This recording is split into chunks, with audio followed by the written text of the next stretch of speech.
Paz, Osmar.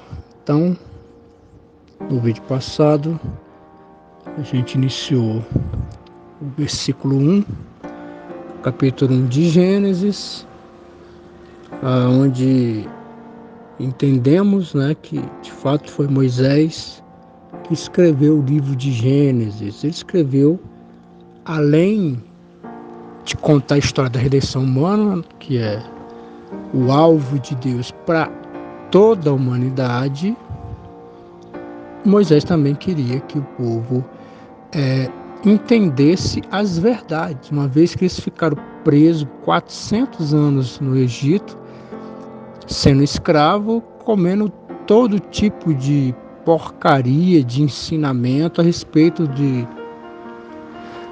dos deuses, que na verdade eles não existem, da criação, sobre ética, sobre caráter, de uma forma muito distorcida.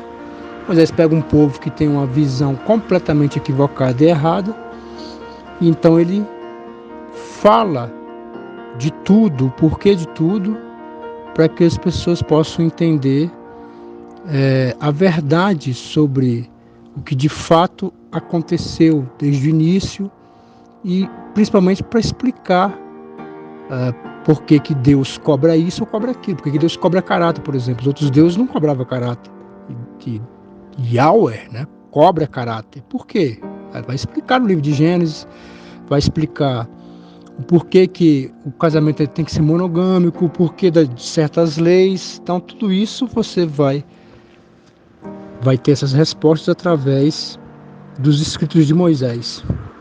Então no versículo 2, diz assim: e a terra era sem forma e vazia, e havia trevas sobre a face do abismo. O Espírito de Deus se movia sobre a face das águas. Então, você vê que Deus, ele ao criar a terra, ela não tem praticamente nada. E eu quero deixar claro aqui que quase todos os versículos da Bíblia, quase todos, eles são muito questionados e debatidos.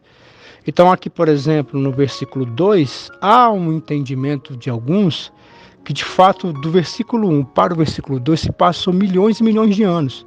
Claro que é uma tentativa de associar os escritos bíblicos com a teoria da evolução. Porque, como eu já falei para você, toda verdade é a verdade de Deus.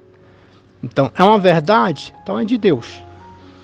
E a teoria da evolução tem algumas verdades. Claro que não tem toda a verdade. Logo, para poder emendar a teoria, se faz especulações que não são comprovadas. Uma coisa que também é interessante é que as escrituras sagradas, pelo menos na visão cristã, a teoria da evolução, ela não consegue desqualificar a Bíblia, das partes que elas não pode provar, então ela não pode desqualificar. Mais para frente a gente vai entender sobre isso aí. Então, uma vez que ele faz, a terra, ela está lá sem forma, está vazia, e o Espírito de Deus se movia sobre a face das águas, ou seja, Deus se fazia presente. E diante desse versículo aqui, temos algumas informações que é muito interessante de Deus. Primeiro é que ele é pré-existente, ou seja, ele é eterno, ele existia antes da criação.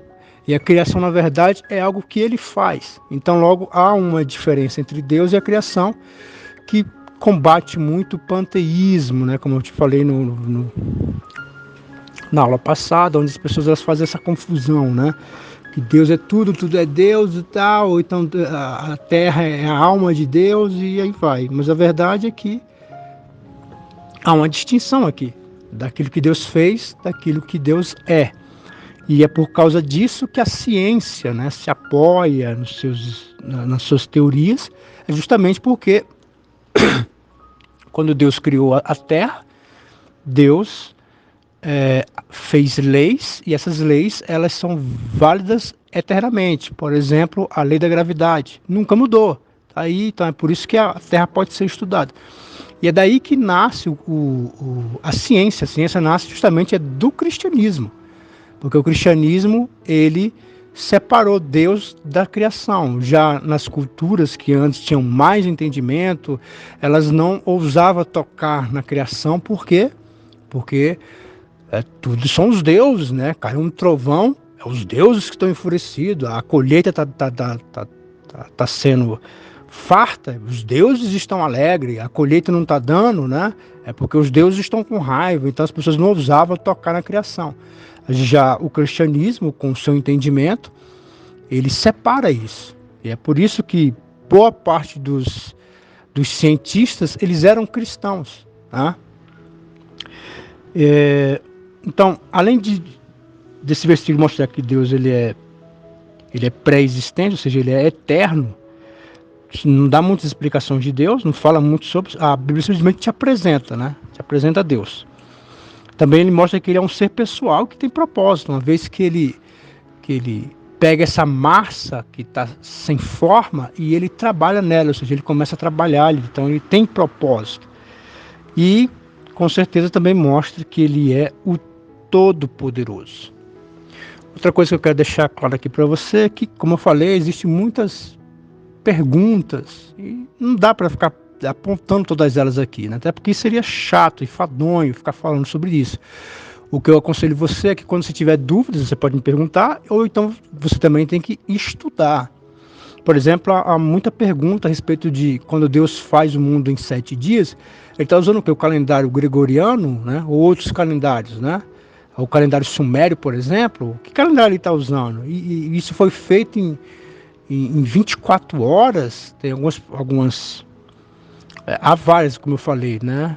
Debates sobre isso aqui. Uns vão falar que, na verdade, esses dias não eram dias, eram eras, e outros tantos argumentos. Agora, o que eu entendo é que Moisés, quando ele está falando sobre o tempo da criação, ele está baseado no trabalho de 24 horas, que era o que ele utilizava, era o conhecimento da época, e era aquilo que era mais frequente, mais comum e normal no dia a dia do hebreu, era às 24 horas, né?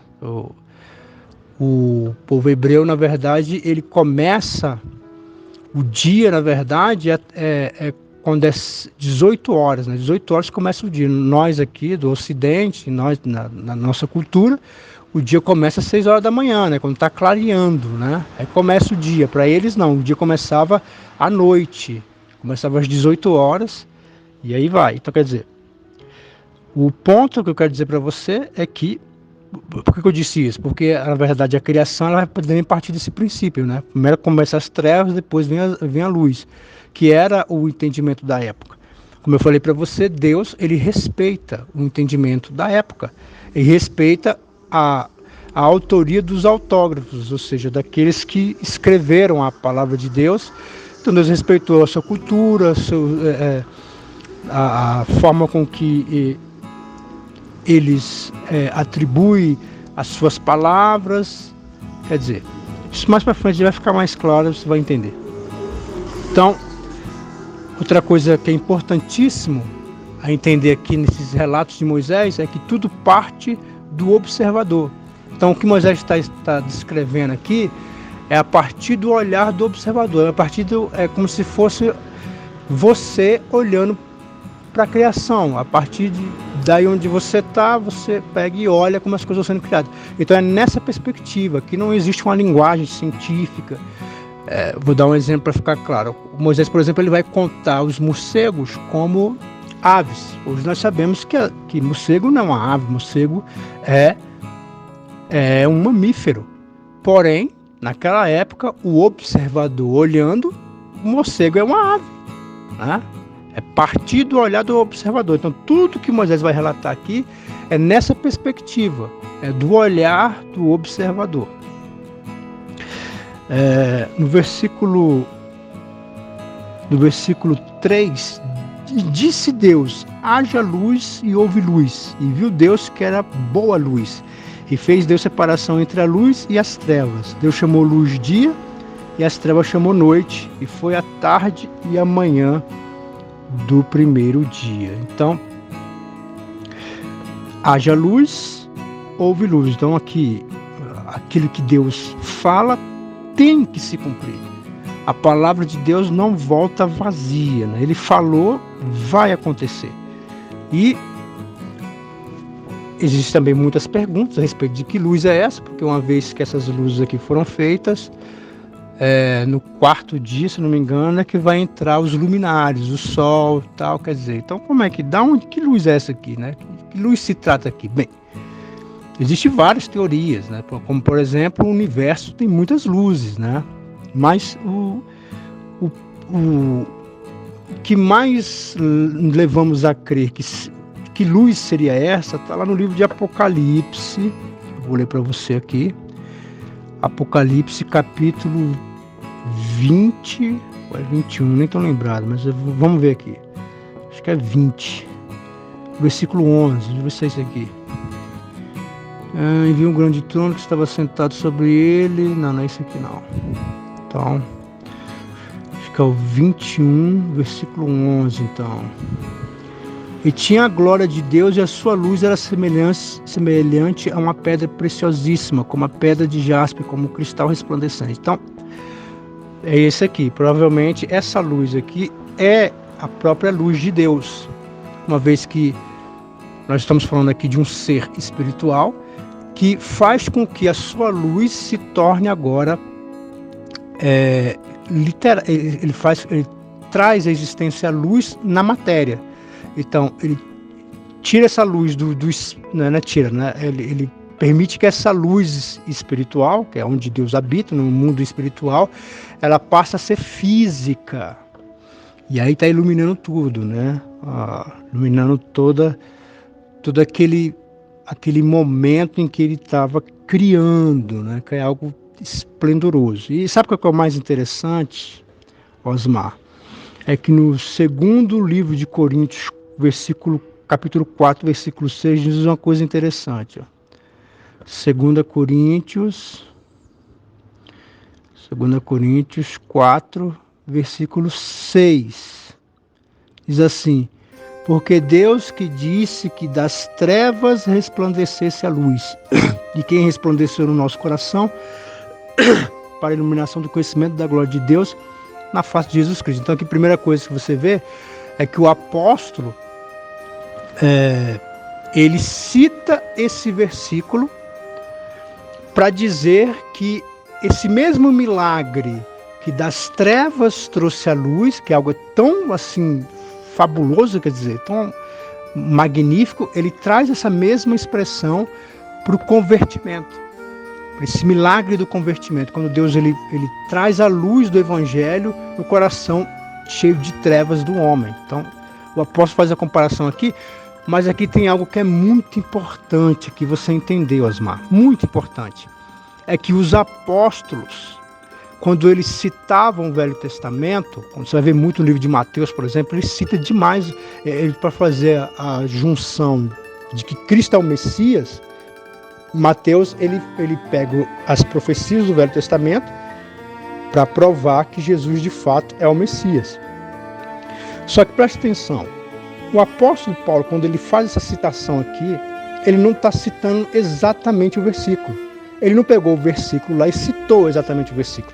Ele está citando a interpretação do versículo, como a gente acabou de ler aqui, no 2 Coríntios capítulo 4, versículo 6. Ele está citando aquele versículo lá, mas ele não está citando literalmente o versículo. Ele está fazendo uma interpretação.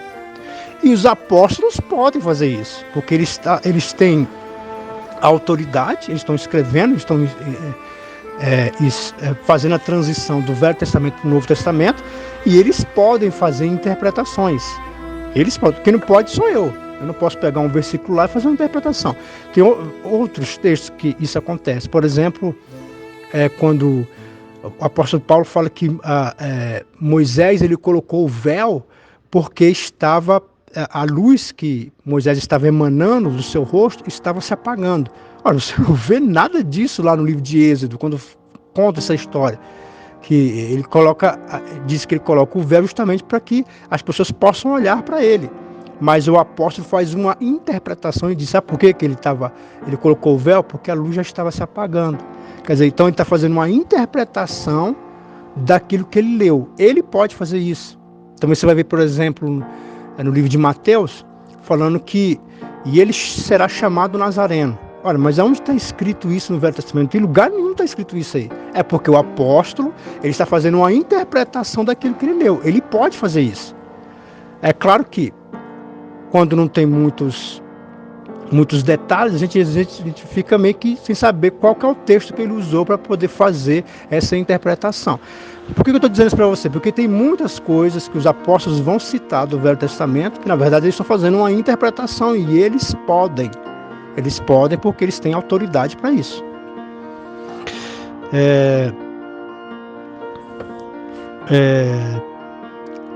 Vamos ver aqui no versículo, deixa eu voltar aqui para o livro de Gênesis.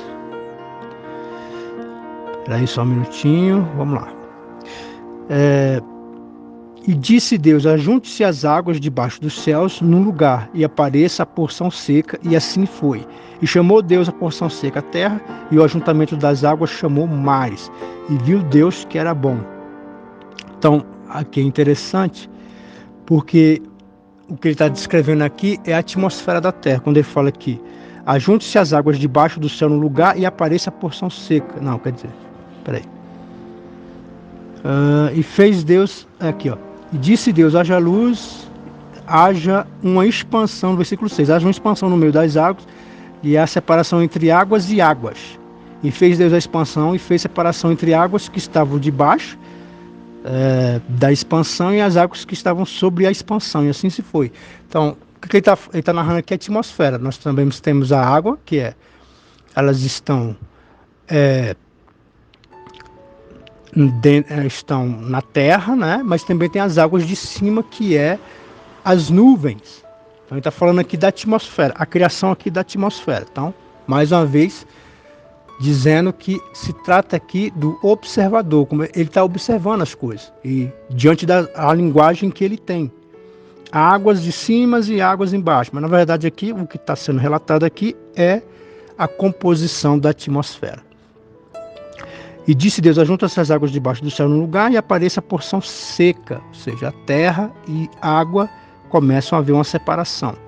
E chamou Deus a porção seca a terra, e o ajuntamento de águas chamou mares. E viu Deus que era bom. Isso aqui é muito interessante. Ele termina dizendo, ele parece que é um Deus feliz e alegre por estar criando, né? Ele termina e fala, nossa, que coisa boa que eu fiz. É bom demais isso que eu fiz. Isso revela o caráter de Deus. Deus é um Deus bom. E esse aqui é um ponto que vai ser debatido, que as pessoas, quanto mais elas se aproximam de Deus, mais elas entendem que Deus é bom. Quanto mais você se afasta de Deus, mais você vê um Deus mau. E é isso aqui que você vai ver que muitos, quando leem as Escrituras e eles não se aproximam de Deus, eles sempre vão ter essa conclusão. Vai usar textos, versículos para dizer que Deus é mau, Deus permitiu isso, Deus fez isso, por que Deus, sendo um Deus bom, permite o mal e tal. E o ponto sempre vai ser esse, sempre atribuir Deus maldade. Deus é um Deus mau, um Deus perverso, um Deus cruel. Quanto mais as pessoas se afastam de Deus, sempre é essa visão que eles vão ter. E essa não é a verdade. A verdade que as Escrituras mostram claramente é que Deus, ele é muito bom. Ele é bom demais. Tudo que ele faz por pura bondade. E aqui chegamos num ponto interessante. Disse Deus, produz a terra erva verde, erva que dê sementes, árvores frutíferas que dê fruto segundo a sua espécie, cuja semente está nela, sobre a terra, e assim foi. Então, você vê aqui que chegou um momento aqui que até então Deus estava criando, né? Estava criando, e agora que Deus cria algo, que é o primeiro ponto aqui sobre a vida, né? Que é o reino vegetal. Deus cria o reino vegetal com possibilidade desse reino vegetal ele produzir, ou seja, ele também criar. Então aqui Deus não precisa mais continuar criando. O que eu estou querendo dizer aqui?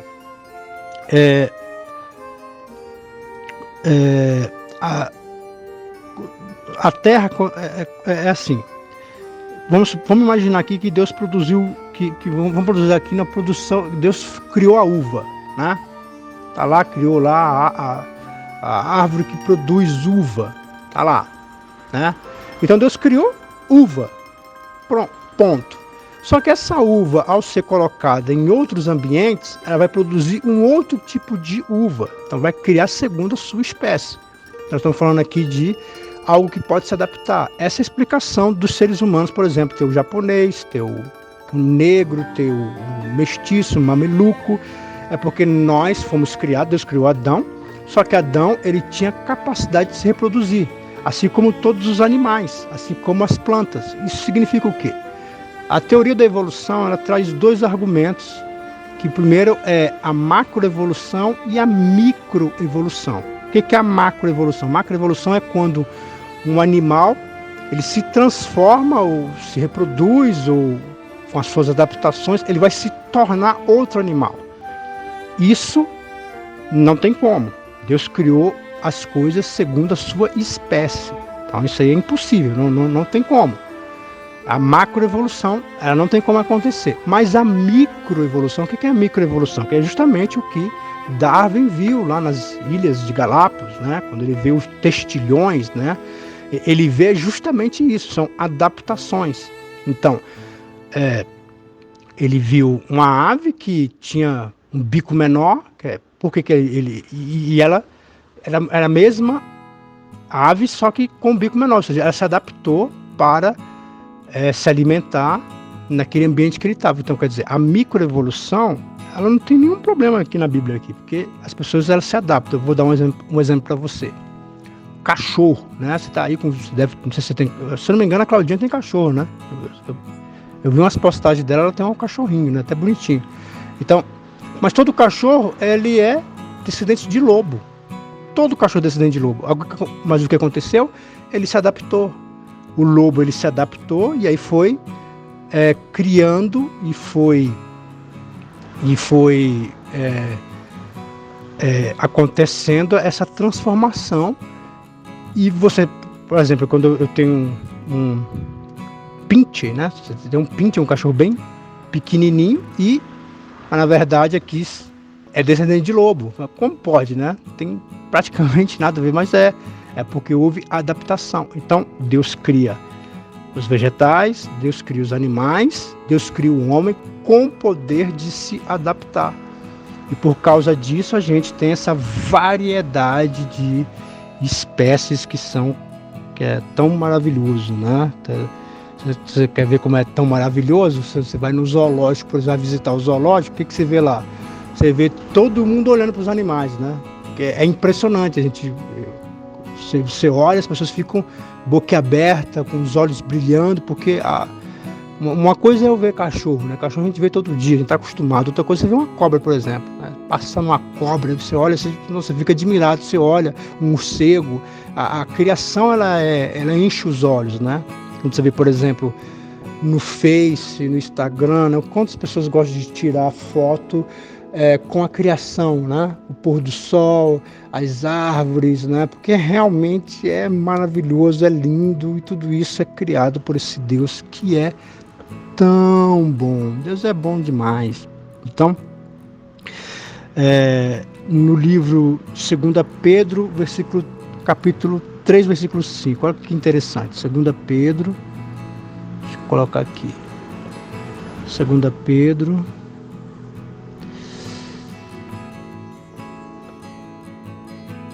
2, 3 e 5, né? Deixa eu ver se é isso mesmo.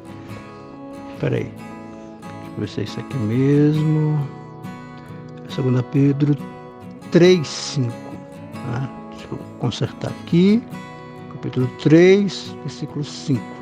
Que diz: Ele voluntariamente ignoraram isso, que pela palavra de Deus, já desde a antiguidade, existiram os céus e a terra, e que foi tirado da água, e do meio da água subsiste. Então, Pedro aqui, ele vai falar sobre aquela separação das águas, né, sobre a água de cima e a água de baixo, ou seja, da chuva e dos rios e mares, da composição da atmosfera. Você vê que Pedro aqui está citando esse versículo de Gênesis como um fato histórico. Porque é outra coisa que você vai ver muito, né? As pessoas atribuindo muitos dos acontecimentos do livro de Gênesis ser uma fábula, ser uma interpretação que de fato vai te trazer algum ensinamento, mas que é nada mais do que uma história inventada. Mas você vê aqui que Pedro, ele cita o livro de Gênesis, ele cita esse versículo como um fato histórico, que é o que também Paulo fez, quando eu li alguns minutos atrás para você. Paulo também está citando isso como algo histórico, algo que aconteceu, porque o texto pede isso. Como eu falei na aula passada, nós temos, como é que a gente interpreta a Bíblia? É respeitando o que o próprio texto está querendo dizer. Então, o livro de Gênesis, ele é apresentado como um livro histórico, que é algo que de fato aconteceu. Então, nós temos que ler nessa perspectiva. Então, apesar de haver muitas, como eu já disse para você, haver muitas teorias e muitos questionamentos, mas e a Bíblia realmente ela não tem todas as respostas, né? Não foi um livro escrito nessa perspectiva de responder às perguntas humanas, mas sim de falar da história da redenção e mostrar o que é salvação. Porém, temos muitas respostas, né? Então, se você se deparar em debater, em questionar e confrontar pessoas que vão colocar em dúvidas esse versículo ou aqueles, antes, por mais que as pessoas falem, mas saiba de uma coisa, existe resposta. Às vezes nós temos que procurar, tem que estudar, tem que buscar com pessoas mais sábias, que têm mais entendimento, e essa é a melhor forma de você rebater tantos questionamentos que há a respeito disso. Como eu falei, eu não vou ficar me atendo muito a isso, eu já te dei aqui algumas respostas, que já dá para a gente debater e conversar com muitas pessoas que têm dúvidas, mas existem outras que, infelizmente, a melhor forma de lidar com elas é estudando mesmo, né? Procurando respostas. Mas nunca se esqueça, há respostas, né? Há respostas que podem solucionar ou trazer luz a muitos questionamentos. Então, vamos ficar por aqui, né, até esse terceiro dia. E no próximo aula vamos continuar aqui falando mais sobre esse texto maravilhoso, né? Então, quero convidar você a orar e todos que estão ouvindo aqui, né, que vamos orar, né? Senhor, meu Deus, eu quero te agradecer por mais esse momento em que aprendemos essa perícope aqui de texto maravilhoso da tua palavra, e que o Senhor venha, meu Deus, colocar essa verdade no nosso coração, entendendo, ó Deus, tudo que Moisés escreveu é algo histórico, de fato. Deus tem nos abençoado tremendamente, abrindo o nosso entendimento para que a gente possa compreender essas verdades. Quando o Senhor, ó Deus, disse, haja luz, houve luz. E nós vemos que lá no 2 Coríntios capítulo 4, versículo 6, o apóstolo ele usa esse texto para dizer que o milagre da conversão tem o mesmo peso de algo tão extraordinário que é trazer luz às trevas, né? Que a tua palavra, que o teu evangelho também tem esse poder de iluminar os olhos, o coração. E é por isso que nós estamos aqui estudando a tua palavra. Que a tua palavra ela possa realmente iluminar, trazer luz às trevas que muitas vezes está dentro de nós. Também, meu Deus, a tua palavra diz, no livro de Gênesis, que tudo que você fez é muito bom. O Senhor ficou muito alegre com a criação, feliz com o que estava fazendo, porque as obras das tuas mãos é muito boa. E é o Senhor que nos fez cada um, meu Deus, que dentro da formação de Adão, através de adaptações, foi se tornando uma população tão mista, tão maravilhosa. Temos pessoas de várias raças, e isso só abrilhanta, só dignifica mais ainda as tuas obras. Que coisa maravilhosa. Obrigado a Deus pelos negros, pelos mamelucos, pelos índios. São pessoas tão diversificadas.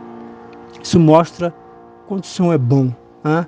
E muitas vezes a gente esquece disso. Quando nos afastamos de Ti, afastamos da Tua soberana presença, passamos a ter uma visão errada de que Deus é um Deus mau, né? Mas a verdade é que Tu és bom demais.